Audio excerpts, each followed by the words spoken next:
Welcome one, welcome all back to another Culture Clash Network production. It's your girl Nova Kane, baby. So today we are going to be talking about mental health in honor of May being Mental Health Awareness Month. I got the gang with me, so let's bring them up.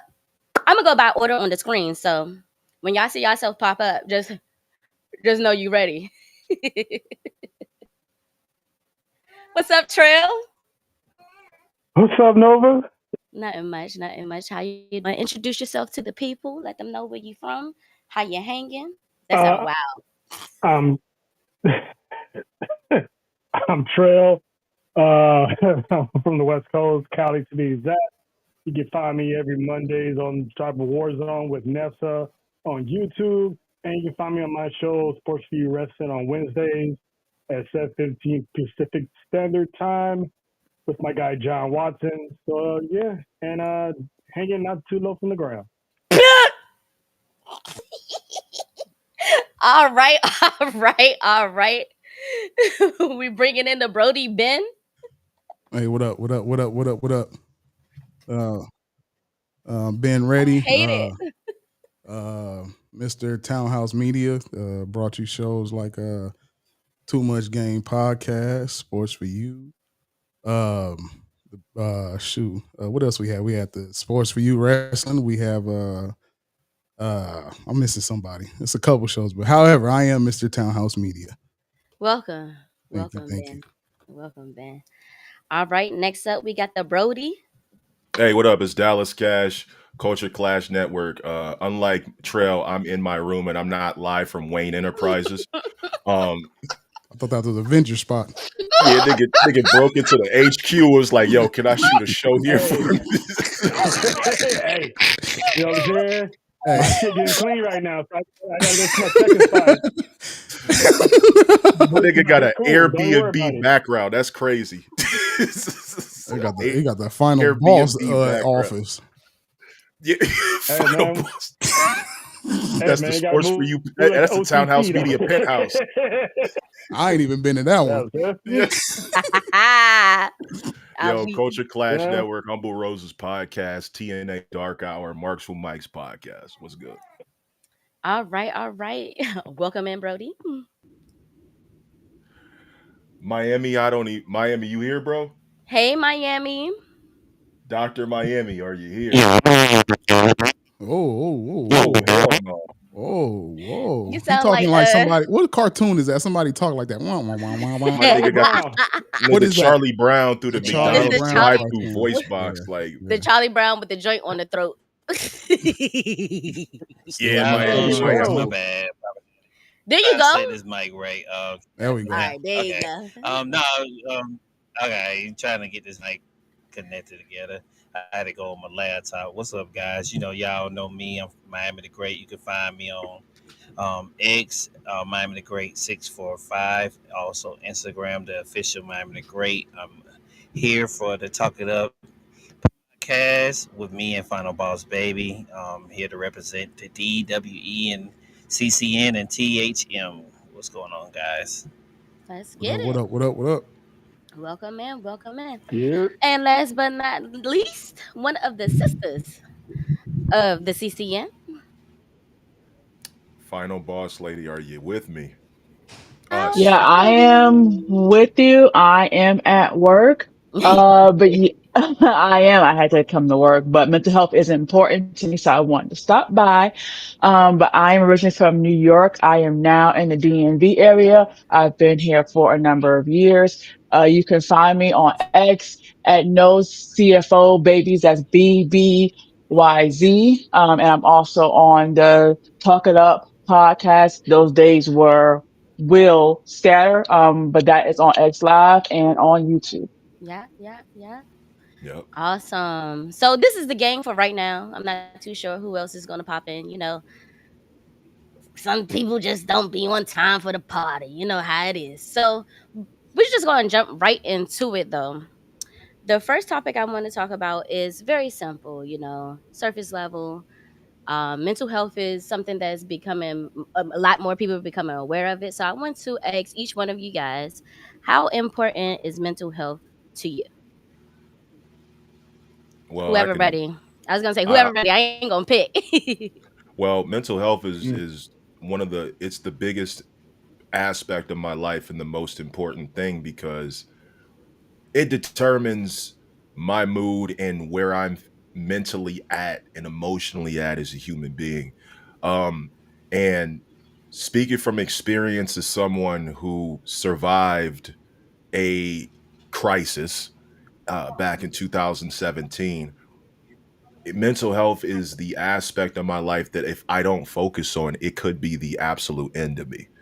The way that we interact with the world and interact with people around us determines a lot of things, but internally you're internalizing your feelings and making sure that your head is on straight is Mm, probably the most important aspect of your life. mm-hmm. I like it. Um, as of a few years ago, growing up, I knew there was something going on. I thought I was bipolar. Growing up, I had issues with anger. I would I was I would have to my hands would have to touch something no matter what's around. Like it was I would get physical. And come to find out, as a few years ago, I was diagnosed with mania. So now Oh, we see, okay. yeah. So I was the state of California labeled me with mania and severe depression. So as of is which why I had to step away from podcasting for a while. Um, there's a lot of things going on, but I take it very serious as of today. Super, super duper serious. Very important. I love it. I love it. Anybody else ready? I was gonna jump in real quick. Just go ahead and jump in. Yeah. Uh, oh. um, I think sorry, I think mental health is very important for me because without that, how can you? I learned that without a strong mental health, it makes it very difficult to live in the world that we're in and survive some of the stuff we've been through over the past couple of decades, whether it's economy, natural disasters, or very very dangerous events that has happened, like mass shootings and all that stuff. So I find it very very important to me to check in with the mental health, talk about it, get counseling about it, because all it takes is just a simple, you know, simple story or something to address it, and you feel better afterwards. So I do take it serious because I've been through a lot in my younger years. Didn't really enjoy my teenage years much, so that took a toll on me mentally. But yeah, I'm good now, but could always be better.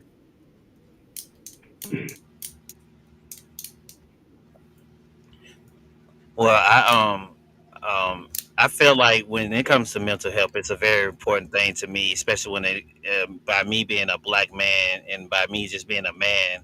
I think with us and men, we don't check on each other to make sure we're okay.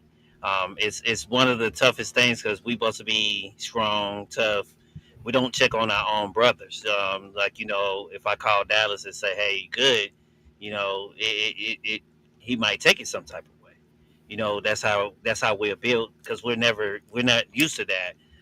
There was times I've been told that it shows a sign of weakness because you supposed to even when you're around a woman you don't supposed to show that weakness or that downside. It's very hard to have someone in your corner to even when it comes to your wife to say, hey, are you okay?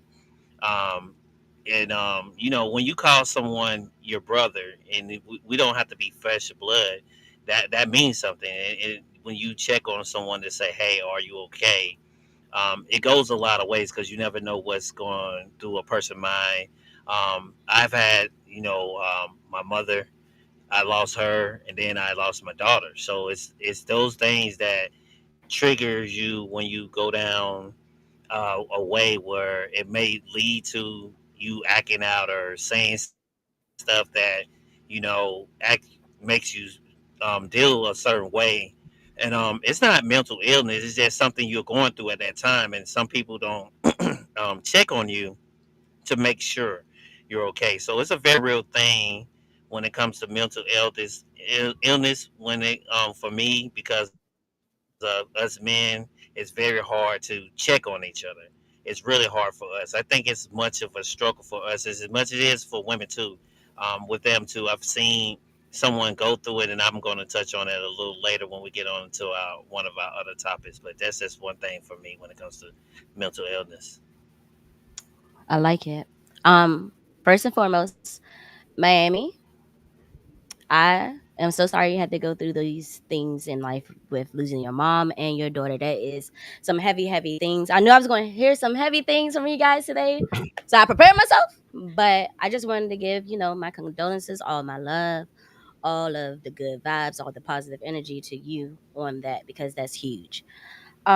Also, Ben, having your diagnosis, that's a huge step. And I'm proud of you for even going out there to even figure it out. A lot of Hell people yeah. don't sit there, and they will sit there and just allow themselves to suffer. And it's literally torture to yourself. Um, Thanks. so I'm so proud of you for going out and doing that. For Thank myself, mental health is very important to me because one, we are emotional, mental creatures. And if, like it was mentioned earlier, if we do not get our own mental together, how are we going to survive out here in this world? This world is insane. Like like insane. I can't even put too many adjectives to it because I don't have the time. And and Mm-hmm. it's not just one thing that's happening. It's so huge that we will never be able to have hands on it. And you can get trapped in it. And I think sometimes we get trapped in it and that can do something to our mental.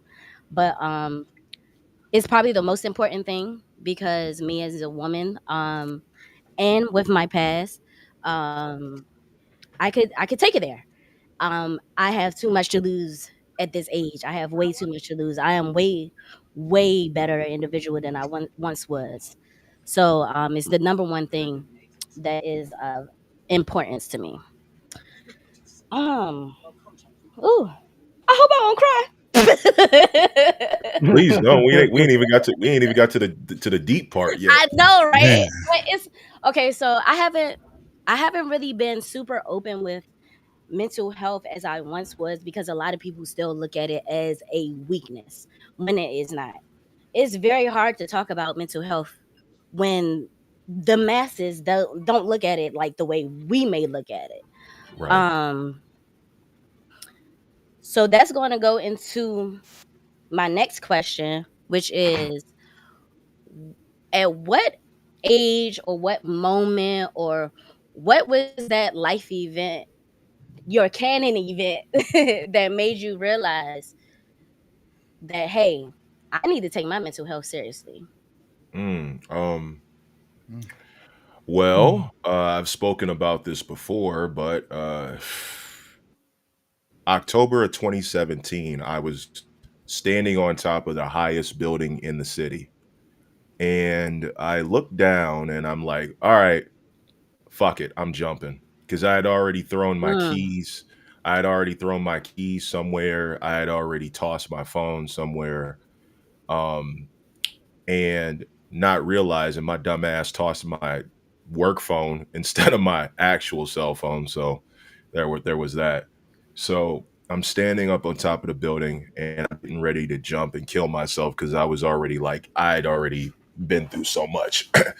And always make jokes about this because it's fucked up because the way that I cope with mental health is to joke about whatever I'm going through, not what someone else is going through. I feel But you if on that.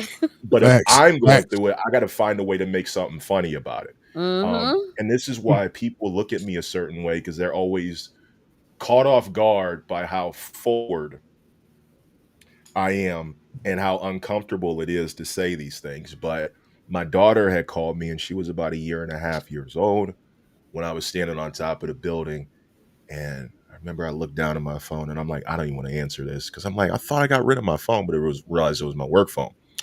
So I answered it. My daughter was like, "Hey, I just wanted to say I love you." That's it. She was like, "Daddy, I love you." And I just stood there for like 5 minutes, and I'm like, I can't even do it. Mhm. I'm like, is it that? I'm like, that is so selfish of me to do that. And I remember I was like, where did I throw my phone? Where did I throw my keys? Was able to find both of those. I got back in the car, went to where she was at because she was at her aunt's house, and I just like hugged her for like 15 minutes. And I just held on to her and held on to her. And she knew something was wrong because she didn't let go of me. Um, and I was around, believe it or not, I used to pass off mental health as a sign of weakness. I never like really took it serious because I'm like, oh, I'm a man, I'll deal with it. Because dealing with child abuse at an early age, and I'm talking about being punched in the face if you did something wrong, being strangled, just because my dad had a anger issues and he took a lot of those out on me. I was the victim of a lot of his attacks and his pain and suffering because he didn't know how to communicate with me, Mm. even if there was something I did wrong, like losing something that belonged to him, like a pen or something. There were a lot of times, like I, if I was going to live or die based on the abuse that I got, but it made me like a fucked up individual in the head because of all the trauma that I had dealt with as a child and then being introduced to this new form of punishment. And I was when this whole episode of me standing on top of the building happened. I didn't like that was like the first time I'm like, I get it. I understand why people go to therapy, why people go to counseling. I understand it. I understand why people open up about it. But me being so hyper violent, men who are depressed, which is what Mm. I've learned, are either one or both, either hyper violent or hypersexual. And what also they will do is the moment that a man opens up to especially in relationships, and you either make fun of him for something that he shared or make him feel inferior, he will shut down completely. Mm. And I'm saying to a point where he is unrecognizable because of how you've treated him. And I've developed this as a defense mechanism because I've dealt with it in my marriage where me and my wife disagree on things and I just stop talking completely. Like to the point where I do stuff without her. If I feel disrespected, I just won't speak at all. I have to Mm. distance myself. That's part of Mhm. you either got to distance yourself or we find coping mechanisms. We smoke, we play video games, we go Mhm. work out, we hit the gym, we go play ball, we go to the club, or we got to hit something, or we got to eat, or we got to do something, we got to record music, talk about something different. And Mhm. that's kind of like the area that I came from where when I was dealing with something and I was depressed, I had to either write my thoughts, record, game. I had to do something to keep my mind off of what was bothering me. And that was a hard thing for me to understand because I never went to counseling. I never went to therapy because I didn't know how to get all my thoughts out. Because if I tell you everything that's on my mind, I don't know where to start. Like Mhm. I know where the finish line is, but I don't know where to start. What do you want to hear about? What's Mhm. the filter? When do you want me to stop? Because I can keep going. And Mhm. that's like I have this problem now where the moment you ask me about something from my past, I have I start to recollect every single thing. Yeah. So sometimes I'll be talking about one thing and then jump right into another thing and miss a completely different point and then come back to that later because I'm just like a tornado of just everything. That's Mhm. literally what it is. That's what mental health is to the average individual, and especially for Black people, Mhm. because in the media we are not as revered as people of different cultures. Yeah. Um, And we are ain't that off. wild? It's wild because we're told we have no culture. We're told that we copy when our culture is the we most we are copied. the we are the culture. We are the Facts. and my thing was going forward, like there's so many, like I live in Ohio, okay? So I deal with racism every single day. Every single day that I walk around where I live, I deal with it. I live in a suburban area where white people are looking at me like, how did you afford living in the house that you live in? Mm. How do you afford driving the car that you drive? How do you afford having the job that you have? And I'm just like, I'm a regular blue collar guy, just like everybody else. But all of that stems from me taking all those experiences and like putting it into podcasting because there's a layer to my madness. And like with Ben, yeah, like he was diagnosed. I wish they could diagnose me with something. I would like to be able to be like Hey, hang something on my fucking head, put me in a category because I don't know where I'm supposed to be at this point. psychiatrist told me that I had to see a whole psychiatrist and two therapists. You know what I'm saying? Mm-hmm. So I had some good benefits. So Okay. they Use was some doing their thing. benefits. And lastly, before I pass it off, the reason why I've never seen a psychiatrist is because I'm just realistic. I'm like, do you really give a fuck? Do you really care, or are you only caring because you're going to get paid for it? I I think want I think you're gonna feel that when you first meet them though. Like if you could really feel those vibes from other people, you could tell. You could you tell just by the you way can they talk to you. you can Hmm. tell because it's all rehearsed, and I'm not knocking anybody who does it, but for me, I don't have a way of understanding how to communicate with someone who's Mm, actually going to sit and listen to everything I have to say and give me advice because I mm, couldn't go to advice to my to people who did me wrong. I had nobody to go to because it was always you're a man, figure it out. mm, Well, I've been abused and I've been vilified and I've been dehumanized and reprogrammed so many times. I didn't have no mentor to go to. I didn't have no figure that I trusted that wouldn't say something that I'm rambling because I'm rambling. Go to the next person. Sound good. Go to the next I person because got So I I got realized so I'll be here for hours. wait. Before you start, Ben, I do want to introduce some more of the gang, some more of the squad to to the show today. So first up, main main event, John. Go ahead, John. Introduce yourself. Tell the people where they can find you. Good evening. You know what this is? It's the main event, Watson, of course, host of Sports for You with my co-host Mark Nick Freeze every Tuesdays and Fridays on YouTube and X, and one half of Sports for You Wrestling with my man Trail the OC, and glad to be a part of this serious conversation. CCN, Townhouse Media, DWE, let's get it. Love it. Love it. Love it. I think he's ready. I'm not too sure.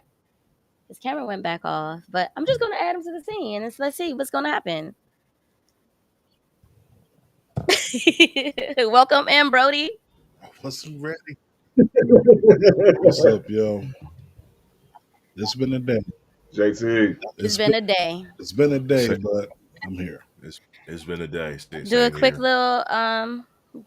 little intro. Tell the people where to find you. So you can find me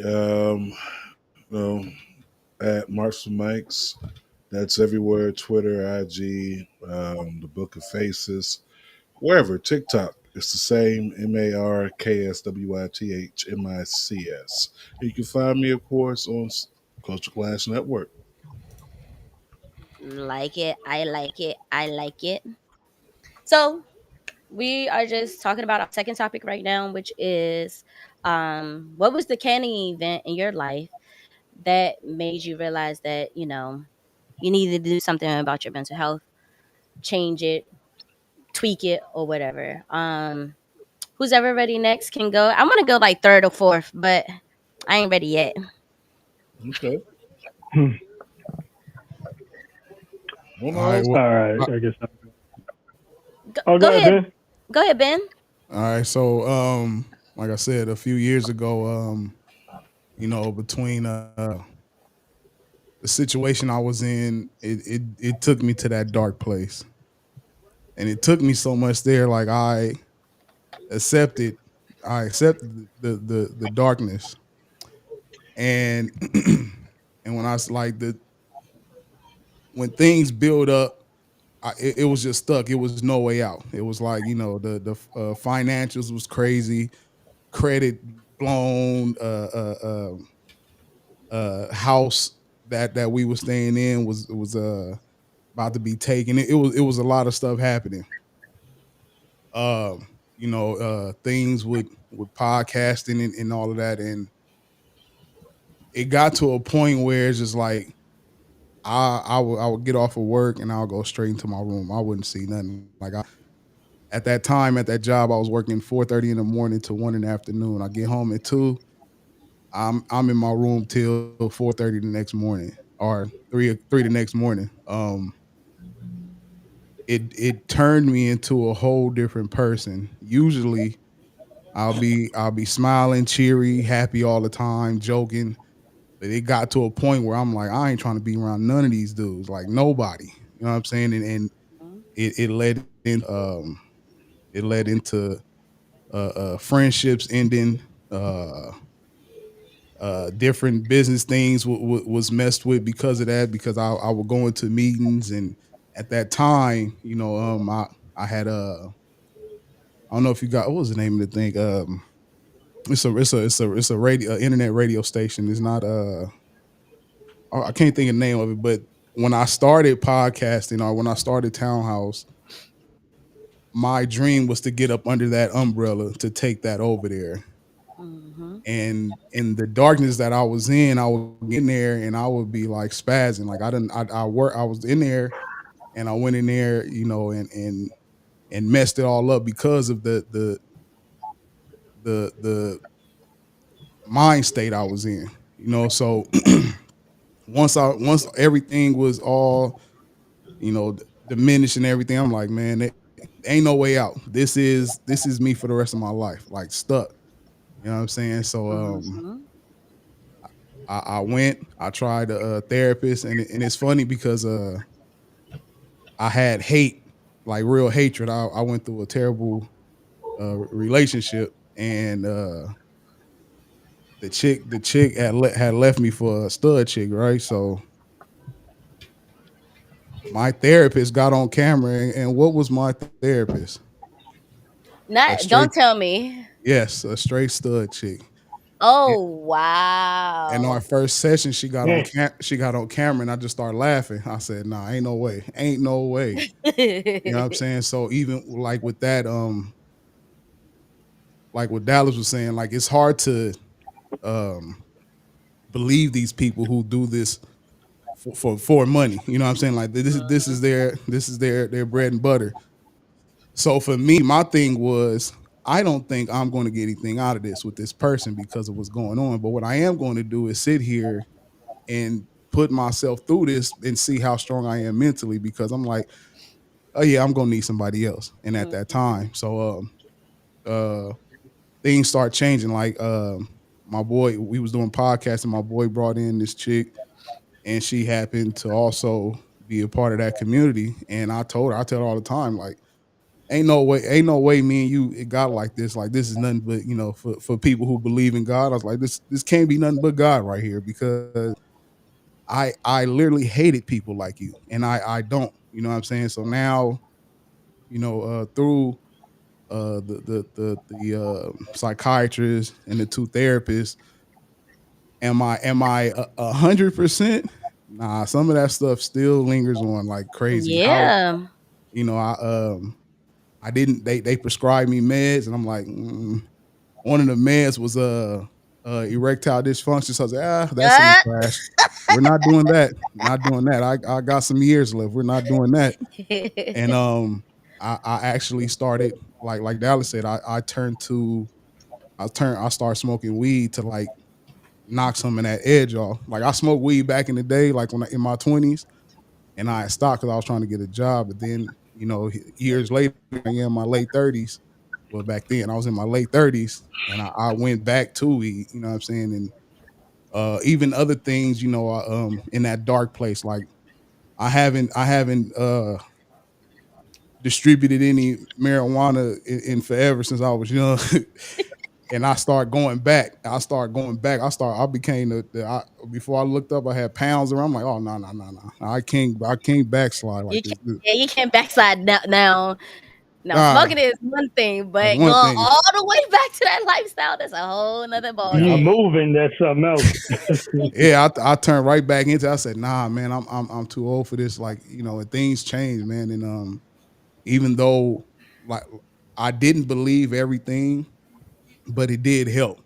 You know what I'm saying? Mhm. Like I thought it was I thought I was bipolar all these years because if people know me, I'll go from smiling and they'll go, I'll snap, something trigger something, and then it's like that. So it helped me understand what mania is. Now, what don't help is when people use your mental health against you.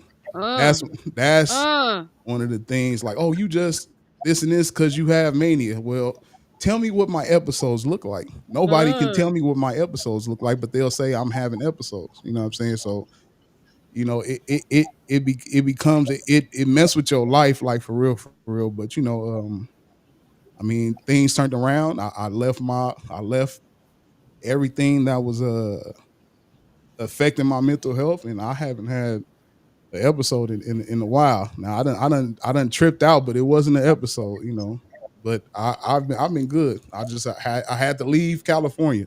Well, LA really. I had to leave LA. And now I done came here. I'm in the suburbs now. Everything is different. I don't have to look over my shoulder. Ain't no dead bodies Mhm. outside. Ain't no gunshots, helicopters. Everything changed. Like, so sometimes it may just be your environment as well It that's keeping is. you into that dark place as well. That's very true. That's very true. I'm gonna jump in really quickly and talk about this canon event of mine. Throughout life, I've always thought about mental health. I think the very first time about 16, I was about 16. I was talking to my mom about how I felt like I was depressed and things. Of course, she didn't understand depression because old school black person, from she's born in the 50s, baby boomer. They definitely weren't teaching us anything about, mental health. They didn't understand it themselves. So how they going to teach us? And it was considered a white thing. That um too. Yeah. so from 16 to about 22, I was like in and out of depression really heavy. I had a situation that happened in 22, but that was not my canon event. My canon event was back in the year 2017 when I allowed a lot of my emotions and my anger to get the best of me. And I went to jail. So long story short, I was like, I spent them 2 nights in there. I was like, nah, Mo, this is not the life for me. I don't know how people can do it. I was into some shit. Of course, we all got into some shit, growing up, but like having to go to jail about it, I was like, wait a minute, nah, I gotta change some things. It was a very, very tough road those first 2 years, but I was able to make it through. I guess jail really changed me because I just did not expect myself to be there. Come to find out that my depression was leading to my anger. I did not understand anger at all. I did not understand that to be angry, first of all, it is an umbrella emotion. So you have so many emotions underneath anger. And I didn't understand none of it. So I would be just mad and lash out instead of sitting there and understanding that, hey, you're human. This, that, and a fourth happened. Of course you're upset. Now how you're going to deal with it. Um so that is the very first canon event. I actually have a new canon event that's sparked up about 2 weeks ago. Um it started being hard for myself with having a new baby, being a new wife, trying to get into my career, make things work. and I had to quit my job. As a black woman that was raised by a single mom, I it it has been a challenge for me to allow my husband to lead, to allow my husband to be the husband. I was very scared because for all of my adult life, I've taken care of myself. So for my husband to even be like, hey, girl, I can see this ain't working out. It took him to say, hey, quit your job because it was a lot going on with me. Um, my baby is still under one, so I'm thinking that it's like a little bit of a little postpartum depression thrown in there too, and just me having a history of depression. And actually, I'm getting back into therapy, and I have my first session coming up. So I'm very excited about that. I think those are my two main canon events. The first canon event I feel like is like what made me take it seriously. This one is like a reminder, like you need to stay on top of it. So It who's can't that get out ready? of hand.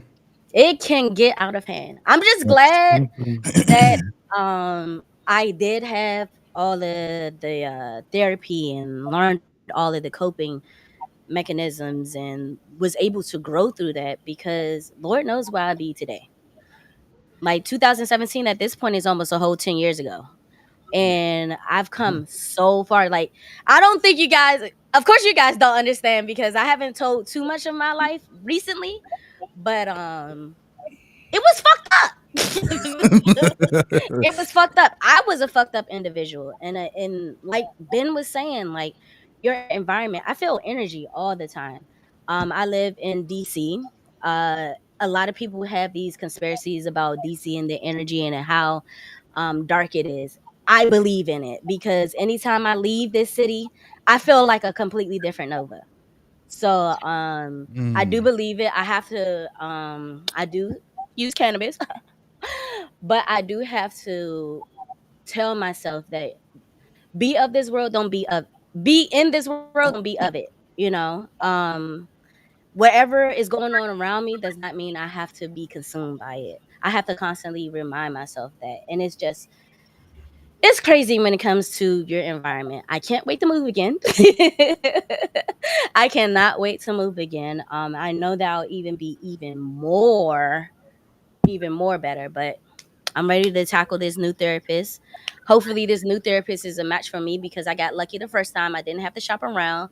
She was a young black lady like myself. She was very relatable. It was easy to talk to her. I could tell we were having this conversation earlier how you can tell, like in her eyes, I could just tell she cared. She's still in her profession. She's gotten like all of these promotions since then. So I could tell she enjoys it. I just locked up. Fingers crossed for this new therapist, though. Fingers crossed. All right, whoever ready to tell their next trending event. I'll go ahead and Yeah. go. 'Cause it was a lot of good points I heard.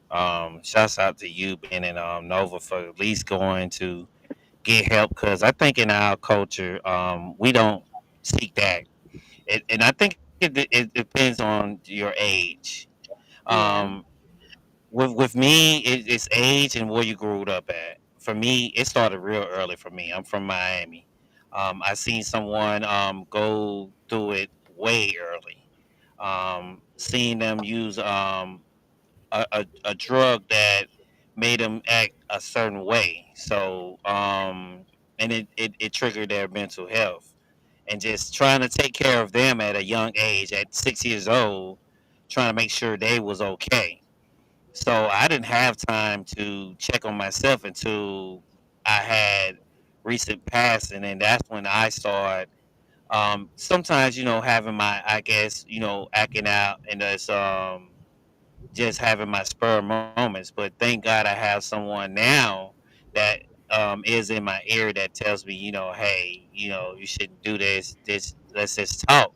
So thank God I have someone in my corner. So I think with all these things, you can do stuff different ways. I encourage anyone when it comes to your family. I think that's maybe one of the hardest things to go to someone and say, hey, there's a problem, because it doesn't matter if it's male, female, or whoever it is in your family, especially if it's some your mom, dad, sister, brother.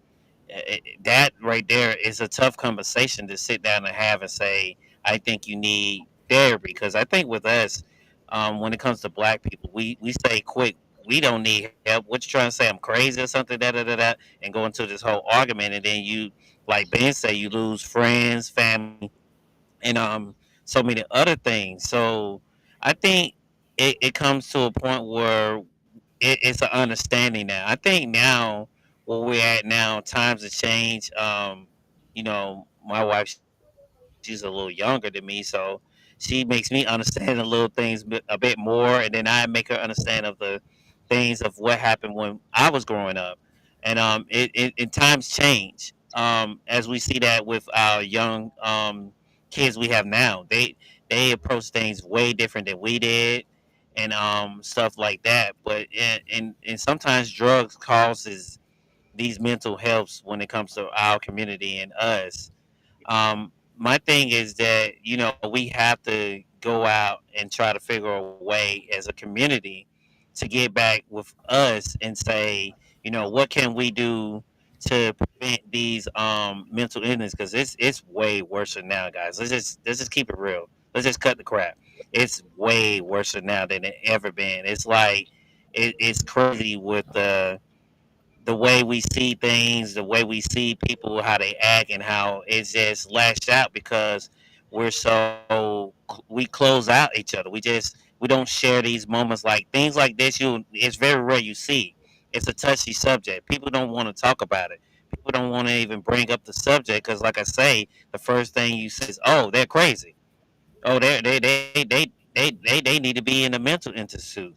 So these subjects are very hard to talk about and try to find that help when it comes to being with us. So I think with me, it started at 6, trying to just take care of somebody, and that's losing. First person I lost was my daughter, then my mother. So it hit me then, and I was just like crazy. So I had to check myself. I had to teach myself that, I have these moments, and I still do sometimes. I have to check myself, and sometimes, like I say, I have someone for that. So it all depends on how we approach the situation. I think we should do this more as a community, especially when it comes to us black people, where we got to start up something to talk about this more, and this make other people, not just us outside, talk about it and just let it out. I think sometimes just talking about it starts there, and they say, okay, I need to go maybe seek some help or talk to someone who I feel like I can talk to.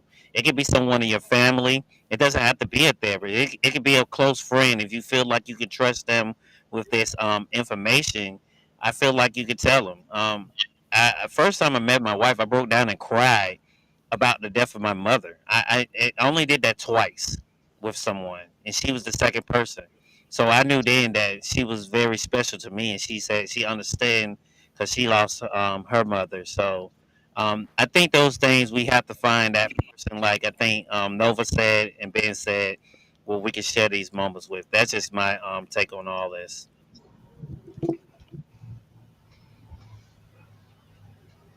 Hmm. Yeah, for me, I didn't realize it then, but it started probably like when I was maybe 12, 13 when I moved out here from Texas. I had moved to LA. There was like no plan of where we were going. So from eighth grade all the way until I graduated, I was either living in a shelter or living in a hotel somewhere. So I didn't really have a good high school years as far as going to prom, going to all the dances, stuff like that. So I had that bottled up because I was always afraid to like share with people back then. And then going throughout my 20s, I was on my own because my mom was, by herself. So I was on my own. I was in and out of those, um, not shelters, but those housing places where they put you over here, and then without telling me, I go back home to there, and then I find out my bags got moved to another place somewhere else. I'm over here either in Inglewood, and my bags got moved to a spot in Compton. So I had to figure out on my own to get way over there.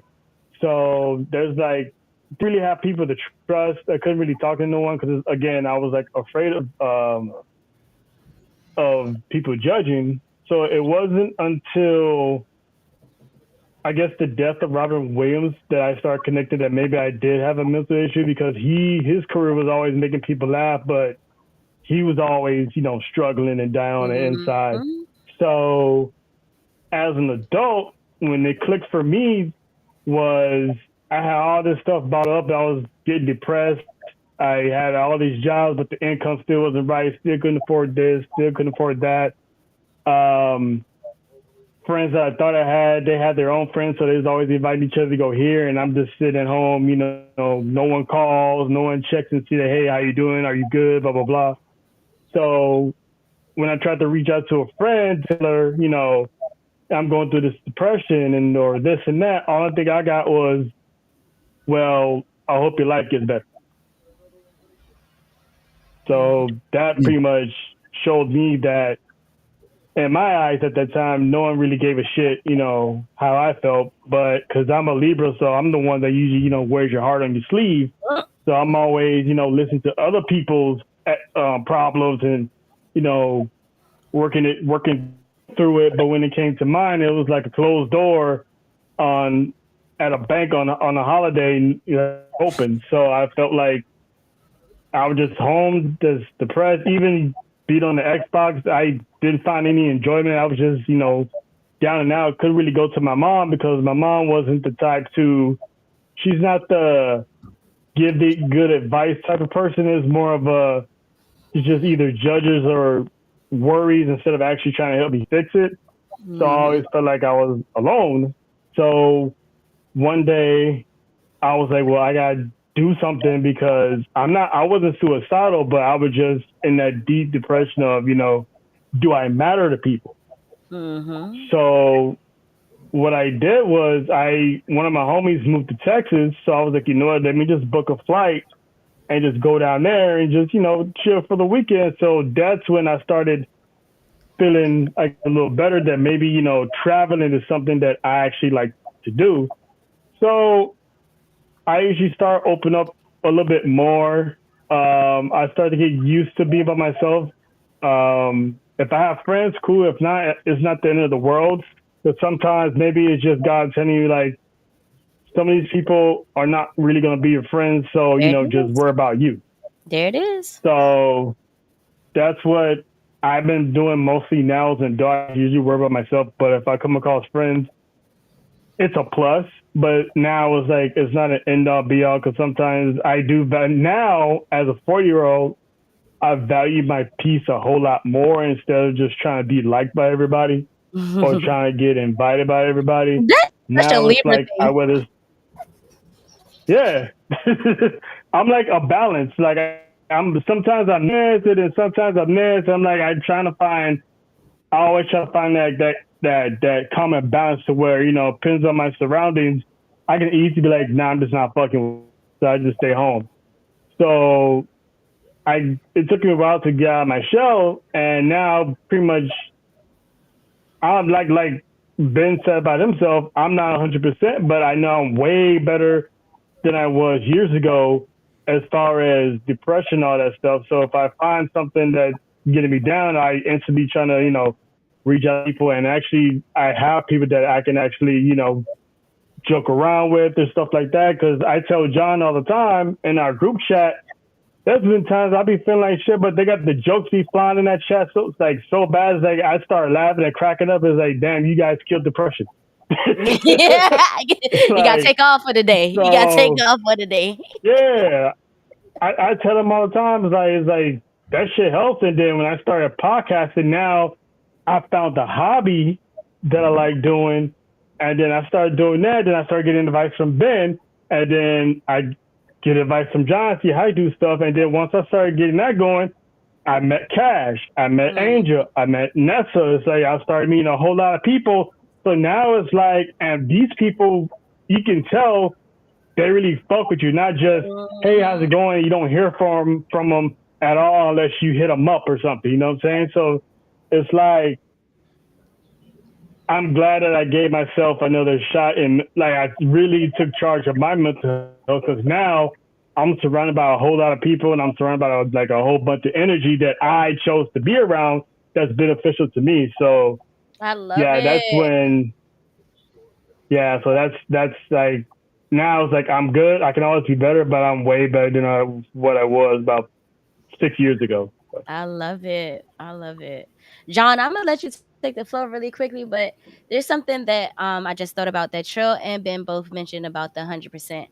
I don't think we're ever going to make it to 100%. It's just the fact that we're better than yesterday. Like I know you guys are familiar with the pursuit of happiness. They never said that we'll ever just have happiness. There will always be a pursuit of that bitch. So that's how I look at life. Hmm. Like there's gonna be ups and downs regardless, but it's are the ups outweighing the downs. So that's what's important. I feel like that's Yep. what's important. I just needed to touch on that piece really quickly. John, go ahead. Tell us your canon event. I don't know where JT went. I guess. Oh, he got the thing going on, but JT probably be back. He'll go after you though, John. You could share with us your canon event where you decided that you had to change your mental health. July 18th, 2018. Oh wow. I'm at church and I get a call. I need to rush to the hospital for my stepsister. My dad was battling testicular cancer. I just seen him the day before. He's on the machine, and they need help him breathe and this and that. And then I get the call that doctor needs to talk to me. So I'm gonna go whisper in my mom's ear. We gotta go out to Long Beach Memorial, and she losing her shit. And Mm-hmm. then my mom and dad ain't been together over 20 years. So, but it's my dad. Mm-hmm. So That's still your daddy. yeah, we get in the Hmm. drive down. I called my baby mom at the time we was together. I told her, look, we're going down to Long Beach Memorial. I gotta talk to the doctors. And then I get there, my aunt's there, my great aunt's there, my stepsister's there, and the doctor just came out and just told me the way it was. My dad's cancer has spread it to his brain, and he's dying, and he Mm. might and he might not make it through the night. Mm. Jesus. I don't wish that news on anybody. And I sat there when I hear that, my world just crumbled. Because my shit situation was this: my dad wasn't in my life for the first 20 years of my life because he battled addiction. And my aunt Ray, my grandmother's sister, my uncle Sonny, my grandmother's brother, they always looked out for him and tried to find him to make sure that he was straight. Him and my mom broke up when I was 2. So I've been raised, so just been me and my mom all the way through. My mom had boyfriends and this that who always been positive male role models to me and all that. But I didn't have my dad in my life because he battled addiction and he was in and out of jail because of it. Mother's Day 2004, my Aunt Ray calls me. He's like, I found your dad. He's at this place in Long Beach. So we go there. He's gone. I'm sitting there waiting for him to come back. I'm 19, finna be 20 years old, and we talk. And from that day on, we had a relationship all the way to the day he died. My mental health issues came because I didn't have a relationship with my dad, and a simple fact that the day being in the hospital, knowing that he's taking his last breath, and then I pray. Cause I'm a man of God. I'm pray, saved, sanctified, filled with the Holy Spirit. I pray over him. I tell him if it's his will, go ahead. I love you. If you gotta go, go ahead. I'll be all right. And then I get that call the next at 3 in the morning that he was gone. Mm. And then I remember I was at home with my mom and we was talking and I just broke down and I just started yelling, why? Like why my daddy had to die? Why my Mm-hmm. dad? I just went through this maybe 2 years ago. My baby mama lost her dad literally a month after my daughter was born. Mm. Damn. Literally a month after my daughter was born, my baby mama lost her dad. Damn. So I'm like, now I gotta deal with this on my end. It's Mm. crazy. And I say for the last 7 years, that's been the one thing that I still am trying. I still go through and trying to and slowly, obviously, fatherhood, the shortcomings as a father sometimes, but but not having my father there because he was just he was we was getting that relationship father and son right when I needed as I'm approaching my mid 30s as a man and now going into fatherhood and literally within my first 2 years of fatherhood he was gone. Mm. I think about him every day. Father's Day is though I get stuff from my daughter and stuff and my mom, that's cool. But sometimes Father's Day don't hit right knowing that he's not there. Right. And then the following month, every in July, I have to think about his birthday. Matter of fact, May, June, July. His birthday literally is coming up next week, May 29th. His birthday literally Damn. coming up next week. And then Father's Day. Then the day in June when he passed, July when he passed. So it's like So back to back. yeah. But I seen it firsthand with dealing with my mom because with my grandparents, my grandmother died on my grandfather's birthday when I was 13, and I watched my mama go through it. Yeah. So I, that's the one thing I've struggled with is being without him, and obviously I think that's had effect on me as a father sometimes. But I Mhm. thank God that I'm still growing, and I still got a chance to be right. My daughter loves me, and I'm always an active. I'm active because she sees me every day, and I try to make sure that I do my best to be the best father I can be. And I stumble a lot, Yeah. but through His grace and mercy, I'll be able to still show that I can be the best positive male role model I can for her because she knows Amen. her daddy loves her. Amen. This Yes. on the green screen. I hate it. John, you said something that triggered a feeling in me. With having that detachment from him the first 20 years because of what he was going through. Um, that be the worst when your parent is not there for you. Then you want them to be there for you, and then next thing you know, they're sick and gone. Like that is the worst to deal with when it comes to the child and the parent. I'm Hmm. sorry you had to go through that. I really hope that you have been able to work through that. I already know you're probably way more than a better dad to your daughter than he was to you. Um, at the end of the day, unfortunately, sometimes niggas be fucking and they don't think about being a daddy or a mama. I hate to say it like that. That Trust was me, something I I know. had that's something I I had to know. like grasp and just understand like for my existence, like niggas be fucking. Like we're humans. Like babies are gonna happen from fucking. And some people aren't able to be parents. Like everybody could procreate, but that doesn't mean that they should be a parent, unfortunately. I'm so sorry you had to go through that. JT, are you ready for your canon event? Welcome back, by the way. Yeah, I'm sorry about that, everybody. I don't know what's going on. Computer crashed on me. I'm like, man, this is not a good look. Not a good look at all.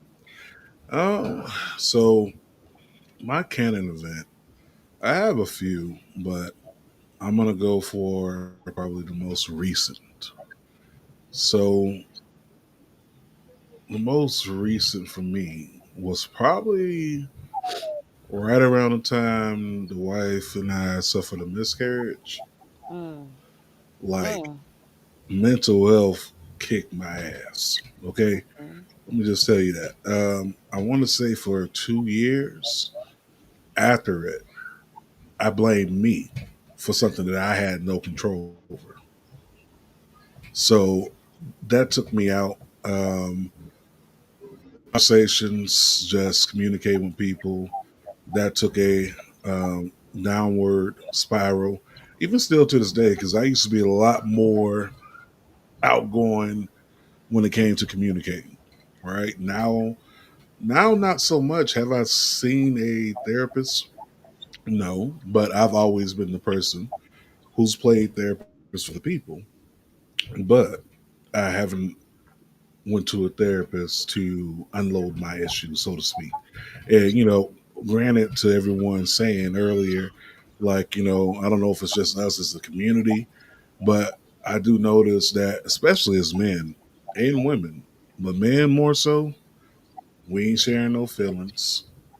We not going into depth about what's really happening with us because that's not seen as the manly thing to do.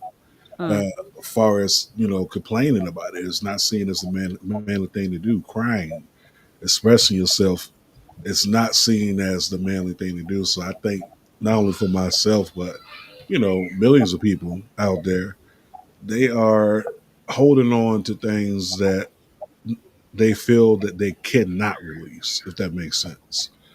It's almost like someone who has to cross a bridge, and the only thing they have to do is take the next step. But they're like, well, no, I can't take that step. It's like, well, you take that step, I promise you, there's solid ground underneath you. Mhm. But it's the fear of not having solid ground, the fear of the judgment, the fear of the rejection, the fear of people just seeing you other than the persona that you have painted for people to see, right? Mhm. You know, Mm-hmm. because we all have a persona, right? I want everybody at all time to see this face, to see this mood. But all of us, we don't have that mood 24/7. Facts. It's hard to be the same person 24/7. You can't. Yeah, I mean, Ain't eventually happening. you're going to get tired. You're going to get tired trying to Mhm. hold that up. And when you look at, and I know this is kind of going off, but I'm going to keep it kind of center base. I love comedians, right? Comedians are some of the most Mm-hmm. darkest people in the world, Mhm. only because they can't really share what they really want to say. Because even if they are to share what they want to say, it's the fact of, okay, I can give them this, but I can't give them this. Like you look at a lot of comedians, they're not able Right. to give what they want to give, but this is their way of their quote unquote release therapy. And for us who are not on the comedic side, some of our release therapy is doing what we're doing right now. But at the same time, it's like we definitely need to be able to have that place where we can release these thoughts, these feelings of failure, these thoughts of blaming yourself for something that you have no control over.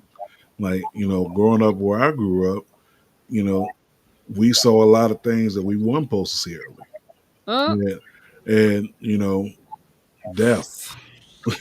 That's one thing. Man, Uh, Mm. seeing that at a young age, that'll mess you up. But also seeing it continuously. Mhm. Now, once you see it continuously, now you've grown immune to it.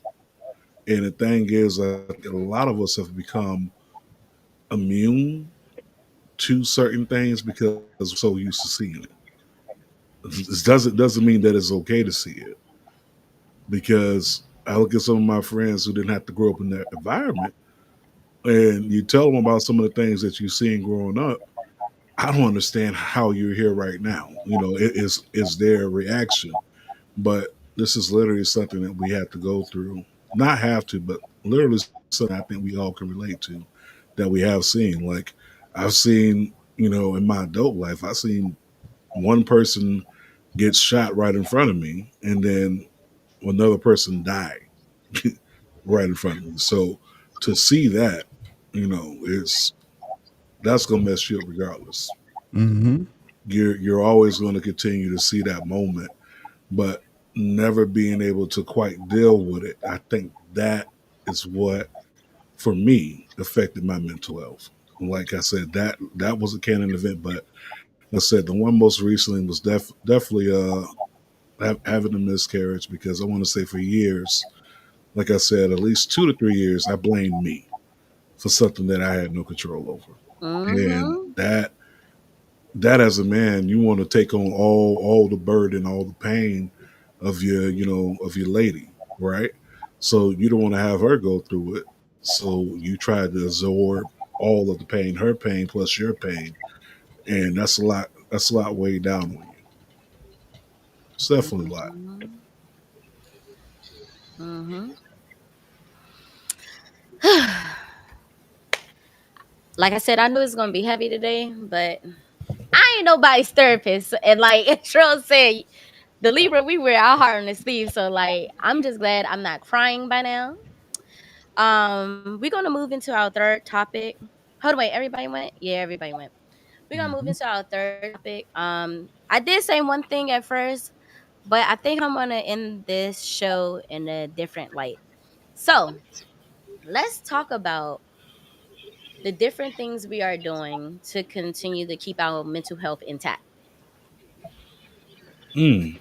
Mm, mm. uh, Oh, that's easy. Oh, For that's a good. me, the thing, the Uh, difference doing now is being more productive and potting. So I started off with one show. Now I'm doing basically three shows, counting Best in the World podcast. So now I'm making sure that I have stuff to do because it keeps my creative thought process going.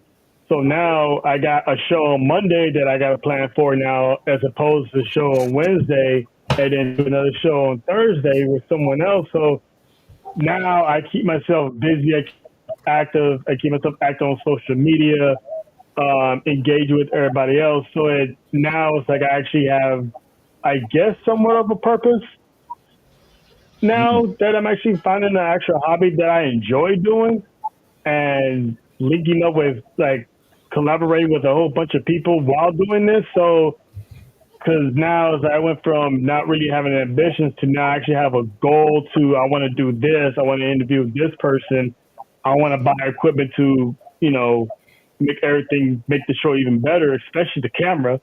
Um, so yeah, man, it's cool. Like I'm Mhm. glad I'm more things into my positive things into my life to keep myself on track mentally. Nice. I like it. Was that John that was trying to chime in at the same time? Or was that Ben? I It was was one of y'all. I think it was all three of probably us. both. It was all of us pretty much was on the same accord. Pop out can go first though. You know, like like like Trail said, you keep yourself busy. And shout out to Trail too. Trail been around, what I'm saying, with the podcast and stuff while the sports for you was going, and it's dope to see him turn into a dope podcaster. He had a lot of game. He was around the game before he got started, so he had a head start for sure. But you stay busy. Now I live around, like, my neighborhood is like I walk down the street and I'm at Lake Houston, so I go walk by the lake. Um, Nice. um, I turn. Well, right now I'm not, but I have to learn how to get off of that too. Maybe I turned, like I said, I turned to the weed.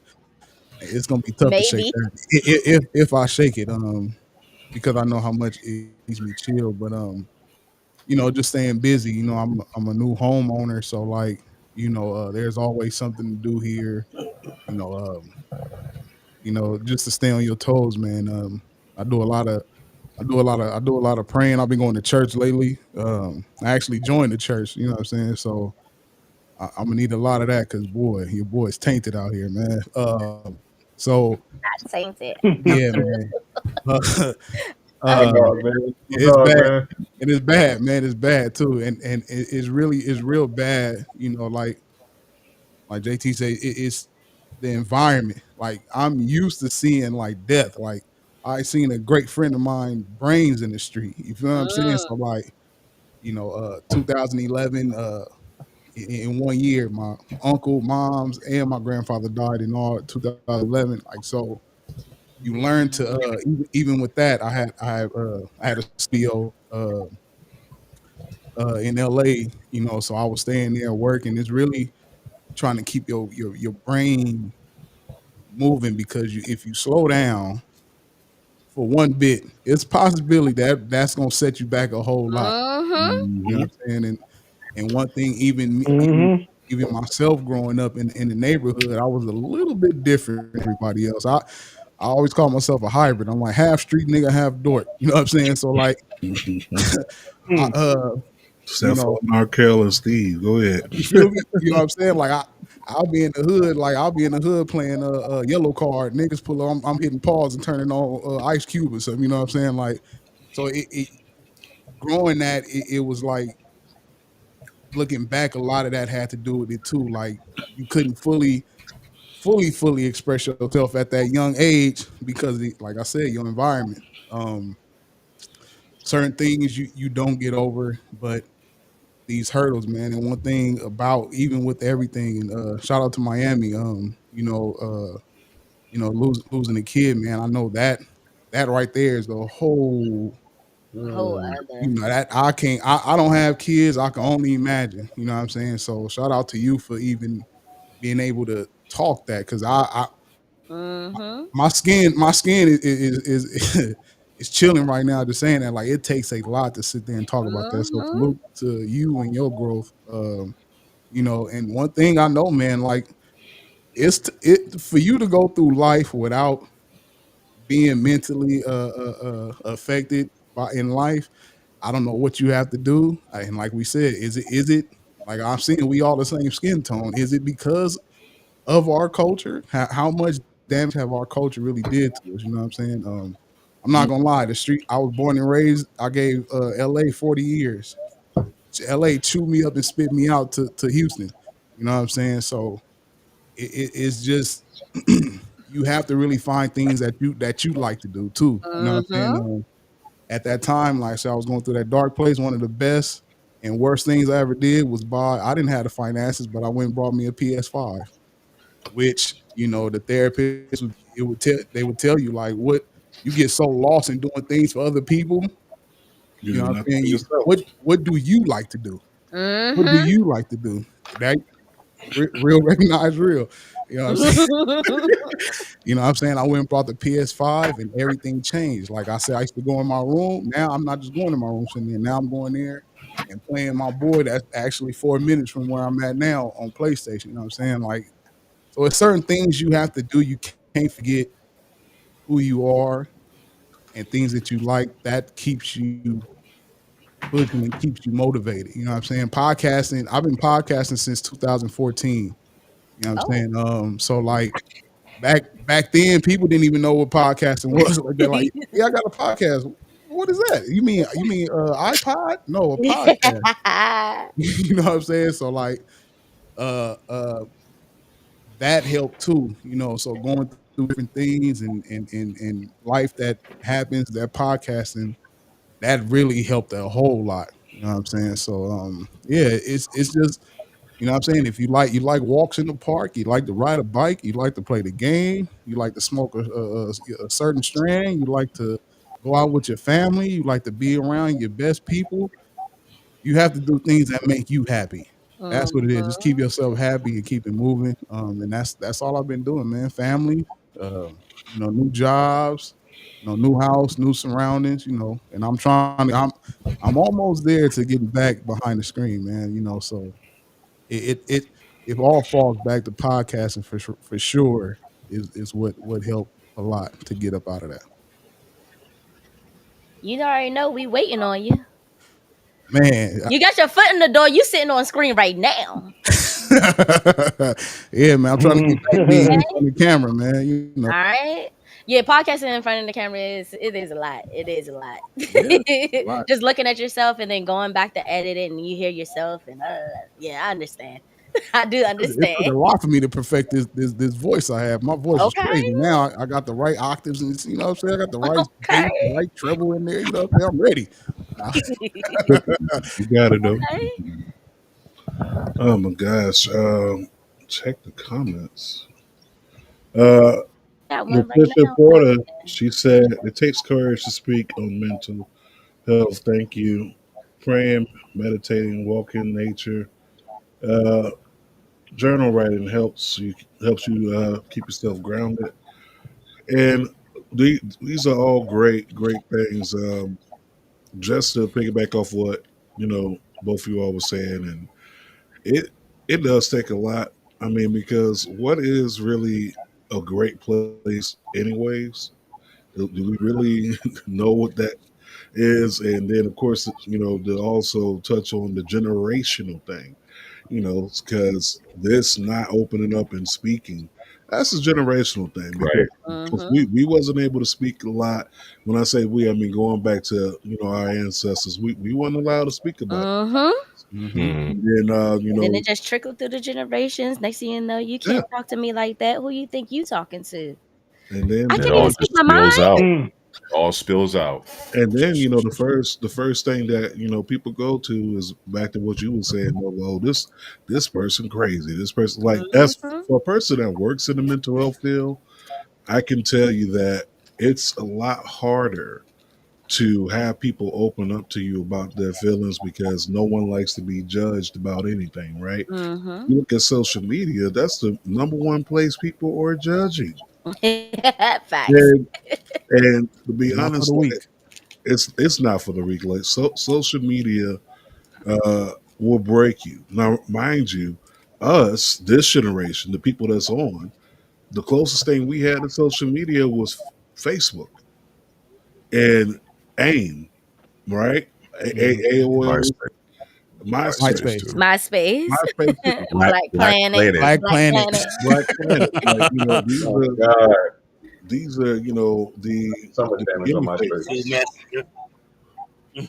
These are the beginning phases of social media, and now we're dealing with people that are getting depressed from social media. So now we have to talk about things that we can do to unlock and be able to refresh.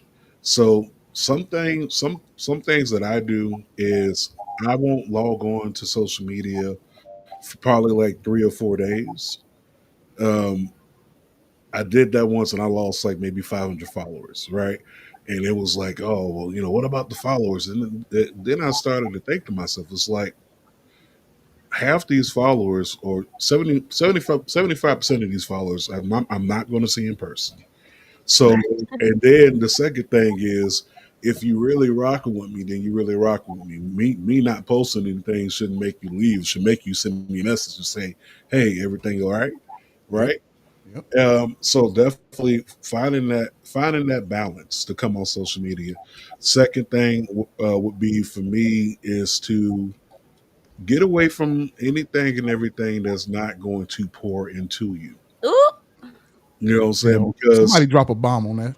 you know what I'm saying. Ooh. Because what I learned, and I learned this from a Mars record, right? Can it be? And he said that life is like us being a waiter, right? And we have this pitcher of water, and we spend too much of our time pouring into everyone else's glass that no one's spending time pouring into our pitcher. So by the time you get to your pitcher, you're empty. Find Mhm. someone to pour into you.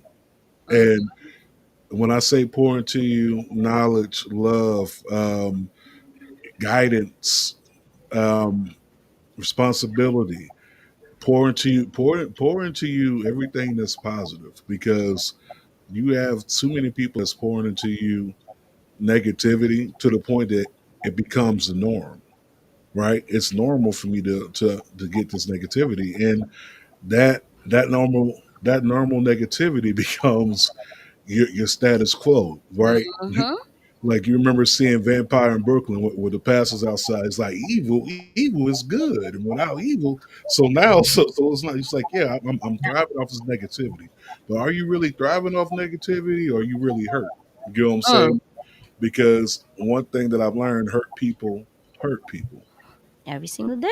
You All the know, time. so if someone is hurting, and then whoever's speaking is speaking out hurt, then that hurt is going to be something easy for me to go ahead and grasp, attain, and grow with it. So I would say, like I said, stay away from people that are not pouring into you. And then my third thing would be for people out there is to get yourself something to write in. For those who don't have the game systems and all that stuff, get yourself something to write in. Podcasting for me has been able to balance me. but get yourself something to write in. Write out your thoughts, write out your visions, write out your goals. Matter of fact, and if you don't want to write out those, write out the things that are affecting your mental health. And then on one side, write out the things that I can do to help better my mental health. This is a lot, A but lot. that's all I have. A lot. I like it. Go ahead, Miami. Um, I wanted to just go ahead and go before Dallas and John go. Um, Many great points by Ian and Trail, man. Y'all all dropped some great knowledge. Yeah, I don't wish um, that pain that I went through with for losing a child on no one, not even my worst enemy. Yeah, we can keep ourselves busy, but we still have to check on each other. Hmm. Let's just Mm-hmm. keep it real. If we're gonna sit here and just drop fast, let's drop fast. Let's just keep it real. We got to check on each other. And when we see the signs, we should not shut out each other. You know, if I go off on Dallas and it's just a spur of the moment, we might get into it, and he might come back and check on me and say, "Man, are you good?" We don't do that. A lot of people don't do that, especially men, because we it's just that testosterone. We just go at it. It's just oh, I don't lost that as a friend. Now I don't lost Trail. Now I don't lost the whole crew. Because I was just having one of those days instead of coming out and saying, "Hey man, are you good? Are you straight? What's going on?" And then even if I come up and open up, that next step is just to open up to a Dallas or Trail or Ben or John or even or Mark. Just that step is hard for us. So that is that too when it comes to doing that. So we have to make sure that, like Mark said, surround ourselves with positive things. It was a saying that my Nana used to say, "Everything that looks good ain't good." We can Mm. wear Mm. many of us can wear many faces. I could be on here smiling and have maybe one of the worstest days in my life. You never know what I'm going through. It could be I could be down on luck, bills ain't paid, everything, but I have to keep this smile on my face because I don't know what you're going through. I have to make Mm-hmm. sure you're good. So me, and this is just me. I'm going to speak for me. I think I'm the person, and someone told me that I'm the type of person. I'll give you my shirt off the bag. It could be storming, raining, and I'll get sick before you get sick. It doesn't matter, male, female, whoever. If I feel like if I once I call you family, you're family because I'm Jamaican and Haitian. So that's just my way of life Happy and Flag how I Day. look at things. And Mark's know we both from Miami. I didn't know that. Once I say that's a yeah, me and him are probably just alike. So we both know the style and lifestyle that we went through. It was tough. Hey, they don't call it Cocaine City for no reason. Hmm. Mhm. So that right there, seeing Mm. somebody, I'm just gonna keep it real. We just gonna break this down and be real with each other. Let's be real with each other. It Amen. is our culture. It is us. We judge each other before the outsiders judge us. We do it to Mm-hmm. ourselves. We have to Yep. take accountability on There it is. ourselves. Let's just be real. There it Let's just is. keep it real. If Trill goes off of me, we just have a fight and then we done. We won't even check on each other no more. Let's just keep it real. I never know he going through something unless Dallas or somebody else say, "Hey man, the man was going through something." And then we gotta, but that might won't happen. We might won't never get to that step because us as men, we don't do that. We Nope. don't come Mm-hmm. together. We've been having this problem for a long, long time, and this mental health has caused a lot of stuff. Friends, family. I mean, hell, when we go to family reunions, those right there, you don't like your auntie because your auntie did this or said this, or Mm. think you're crazy. Let's Mm. just keep it real. Let's just keep it. If we're gonna talk about this, let's talk about this. We gotta start checking on each other. I Yep. mean, I play the game too. I think most of us we play the game. I said, we try to find that escape, but we have to have that person or someone or somebody to talk to. Let's just keep it real. We have to have someone. I mean, Yep. even if I got to come back and apologize if I did go off on Dallas, because I do have that person in my corner that will tell me, "Hey, go back and apologize to him." I don't give a damn if Mm-hmm. y'all argue again. Apologize to him again Mm-hmm. until y'all get it right. So thank God I have someone like Many of us don't have that. Many of us don't recognize that there are problems with someone, and we don't come to them and say, "Hey, man, I think it might be something wrong," or you want to sit down and talk about it. We won't do that. We don't Mm, do that as black men. I'm just speaking as a man, a black man. That we don't do that. We don't do that as a man, and I feel like we should. And there's no excuses of what we go through. We just gotta sometimes feel comfortable as we say we're family. Then I can open up to my brother Dallas. I can open up to my brother John. I can open up to my brother Ben. I can open up to my brother Trail March. If y'all we a family, then hey, we're family. We don't gotta be blood. We don't gotta Mm-hmm. be born by the same thing or nothing. If I feel like I'm going through something, I can go to one of them and say, "Hey man, I'm struggling." Or if they see it, they can say, "Hey man, you good? Are you good, man? Are you just to check up on my well being?" And I think even me, I will probably be that person now because I know everyone's story. That I'll probably be like, "Hey man, you good? Are you good?" Mm-hmm. Because I mean, as a black man, and I think another thing too, I think we're afraid to tell each other we love each other. Oh. You know, we. I mean, I'm just being honest. I know what generation we're in. I know what people going to think, and I know how we're going to take it. But it's hard, especially now. It's hard as us to say, "Hey, man, I love you," because you never know. Mark might don't be getting that from his wife. Dallas might won't hear that from his wife. John might won't hear that from his significant other. Sometimes you gotta hear that to say, "Hey, man, I love you. Are you Mm-hmm. good? We good? We good." And Mm-hmm. sometimes it doesn't. It's not. It's just not there. So it's a long way to go. Yes, it deals with our ancestors because of what we went through. A lot of people don't believe in genes and traits that been passed down through us. That trauma started there. Let's just keep it real. Mm-hmm. Yes. Off of boats and put it in sea and fed pig slot and all this stuff. So let's get into it. I'm talking about y'all want me to get deep. I can get deep because that's my grounds there. So, and we was whipped. You know, our women was raped by you know In front of each other, like you said, in in front front of of each other. each other. Exactly, and still to this day, things go on where we torture each other and put each other through stuff because we don't understand. We're not understanding of each other. We're not Mm-hmm. going to come together until we realize that we're stronger together. This right here, people fear. People fear this. That's Amen. where it starts here. If this doesn't continue to go on what we're doing, then we failed each other. It Mm. should nothing should come between this of what we're doing and what we're trying to get to. The end goal is to make sure everybody's good. If my team ain't eating, then I ain't eating. Let's just keep it real. Period.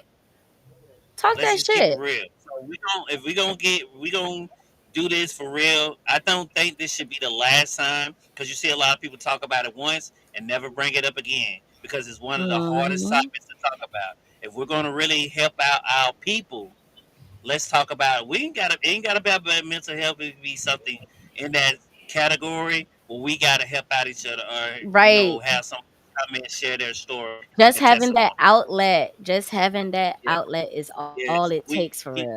we need it. We need it bad in our community. That's just my last thoughts, man. I know we're about to close it out. I appreciate everybody, man, but that's just my last thoughts. So Salute, Um, Um, salute. I I'll go. guess I'll go I'll next. keep I'll go next. I'll go next. With okay. you want to? me, Oh, I'll go next and let Dallas I'll go close. And last. you let go Dallas last. close it I'll out. go after John. All right. So here's the deal. With me, what keeps me, sane and everything is obviously I'm active in church.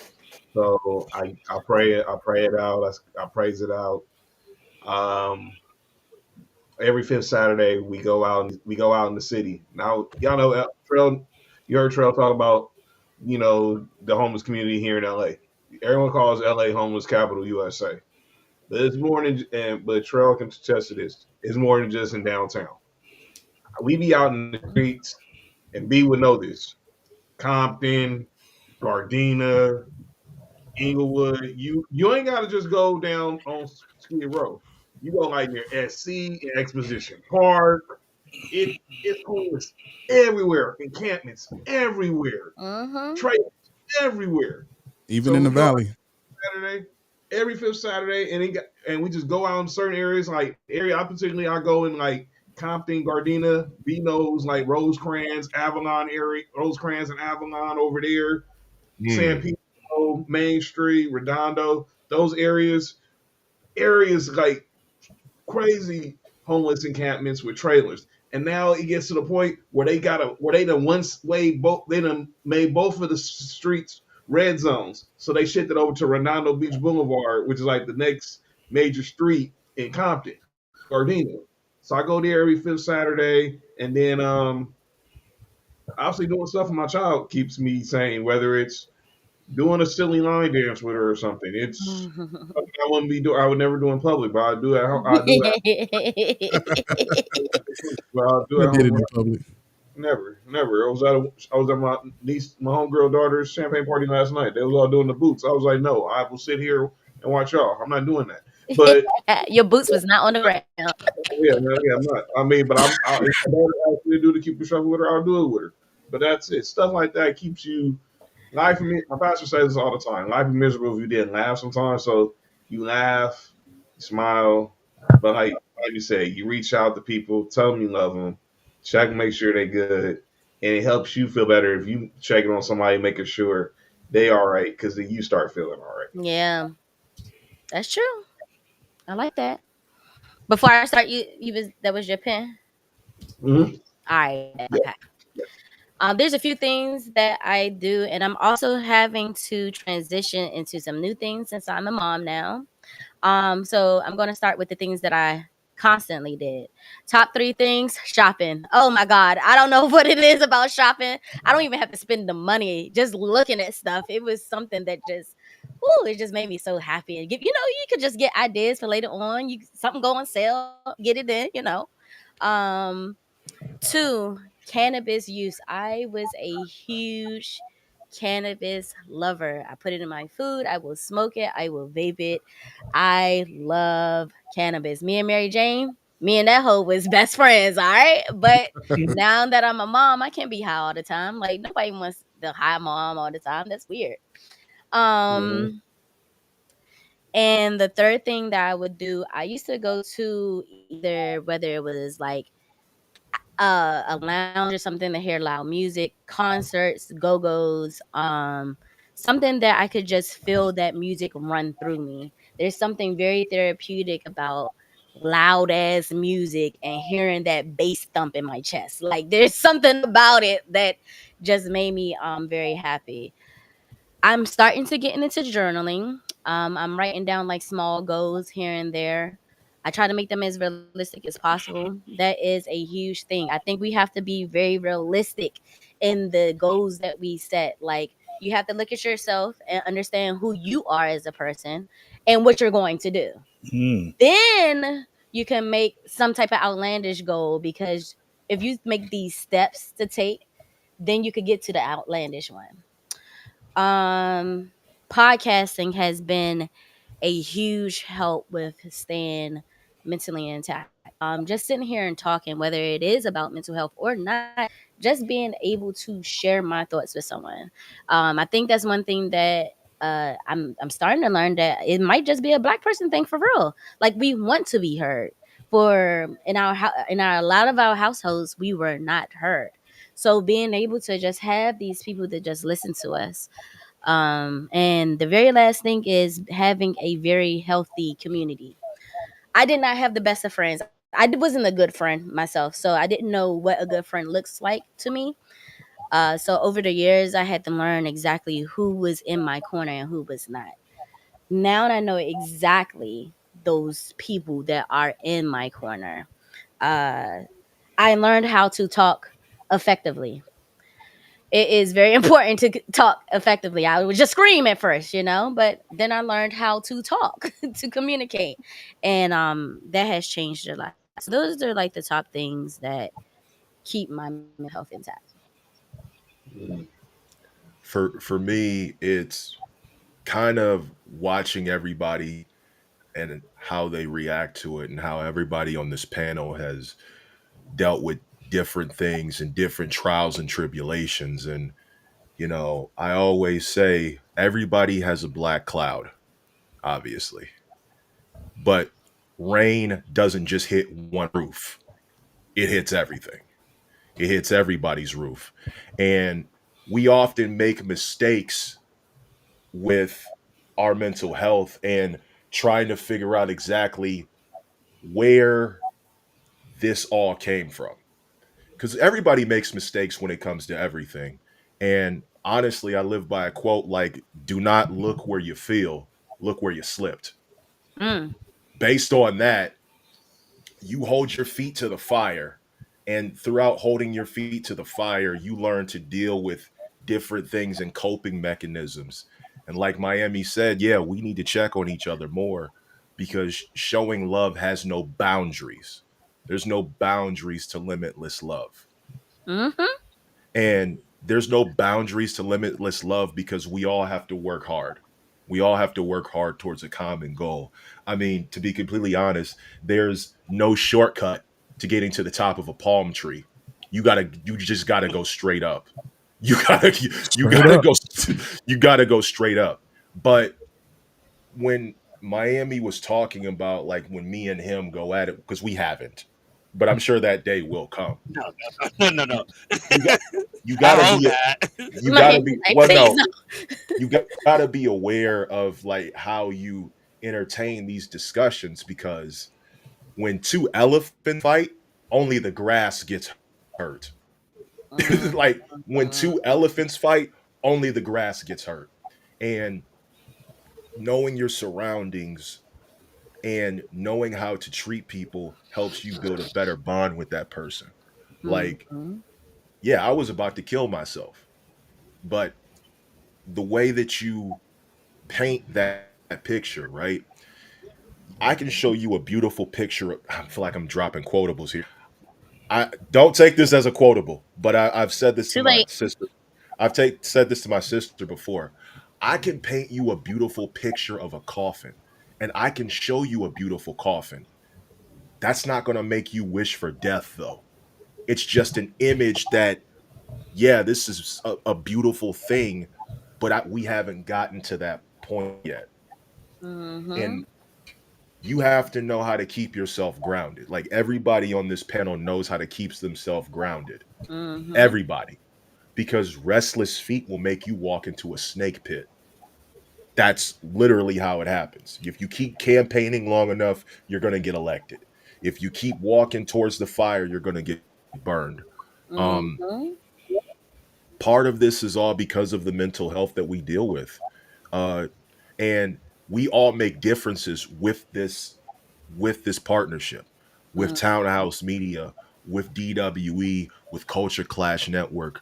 This gives us the opportunity to show that we are unified. Even for the people who didn't make it, Final Boss Lady would have loved to hear what she had to say. Mm-hmm. Um, but we all got to protect each other. I mean, Yes, even we even the lion protects itself against the flies, do. and Mm-hmm. we all know how each other feel because we communicate that. But we also got to be careful of who we decide to help because Look. everybody don't Mm, deserve Oh, everybody. Ooh. mm. Hey, Boy, everybody don't you did deserve the rap help. one right now.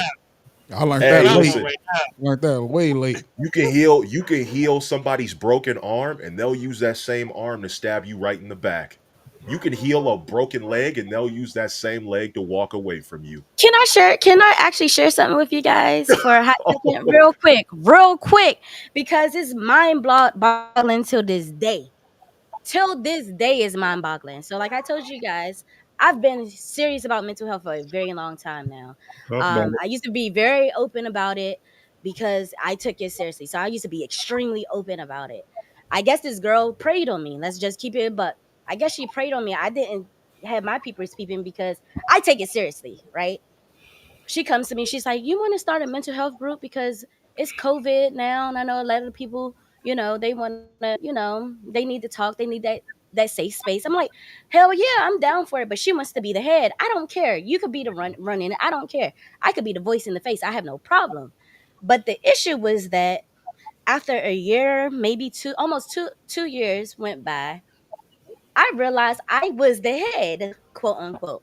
And this person was only around to get the benefits from it, to say, oh, I helped these individuals. Oh, I gave this safe space. Oh, when you do get the merch, I want all of the money. I want to make this a business more importantly than helping someone. When I realized that, and honestly, I was going through a lot too because my daddy got sick, COVID, he passed. It was like you're not gonna see a lot of things when you're going through stuff. So when you take a step back and realize, I was like, this bitch is using me. What is happening? And for So somebody like for somebody like that, that's a quote. There's a quote for you. Trusting an unworthy person like that is like mhm. carrying a bag of sand with a hole in it. Yes, yes. And it imploded. It was crazy because just one day it imploded. These bitches blocked me.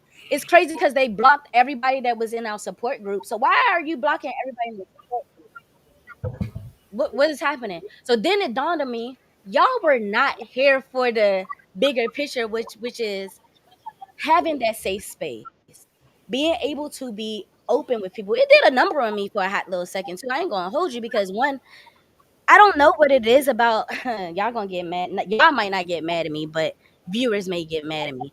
There's something about women and this fucking competition that doesn't exist, and I'm tired of it. I don't care about no goddamn Mm. competition. We're supposed to be having a sisterhood or a womanhood. A lot of us go through the same exact thing. And you telling me I just can't be open about it and speak with you because now you want to have a worse story than me, or you're jealous of me for whatever dumb reason. I don't know. I'm sorry. I'm sorry. Like I said, to close, all I'll say is that when you eliminate people like that, if you eliminate the enemies from, if there's no enemies from within, nobody outside can hurt you because That's true. you've already built that fortress. Yep. And part of the problem is the eye the eye forgets, but the heart doesn't. Mm-hmm. So based on what you've seen, yeah, you may not see it again, but you'll feel it. I will You'll, feel it, and you'll that's very true because I am very serious about who I let in now. yeah. I'm starting to become a little bit more open with mental health again because it helps. It does help myself, and I understand it helps other people. So, like Miami was saying that we need a space. Every time he said that, I'm like, damn, am I about to recreate another safe space? Is that what I'm about to do? Is that really my venture this year? Like, so, and you're right. That is like, you have to, find those people that are serious behind you, because like it did a number on me. Like I'm so like that fucking Libra thinking everybody your friend just because I'm cool doesn't mean y'all cool. Like these bitches was not cool. Simple as that. But They look where wanted it to reap the benefit from it. look where it led you to right now. Facts. You're making a difference, and to individuals who might be trying to start their own podcast, take a look at this guy above me. You know what I'm saying? Take a look at this guy above me and what he was doing with Final Boss Lady. Take a look at Sports for You and what they're doing. Up to and over 100,000 views on Okay, YouTube. hello. Sponsors that Marks with Mikes is landing, and how Humble Rose's podcast is grown into this Mhm. phenomenon, and Culture Clash Network is a part of it. And Mhm. this all started from the fact that we all had a dream and we all came together to complete the dream. Hey, you see the river, but the river never forgets its origin.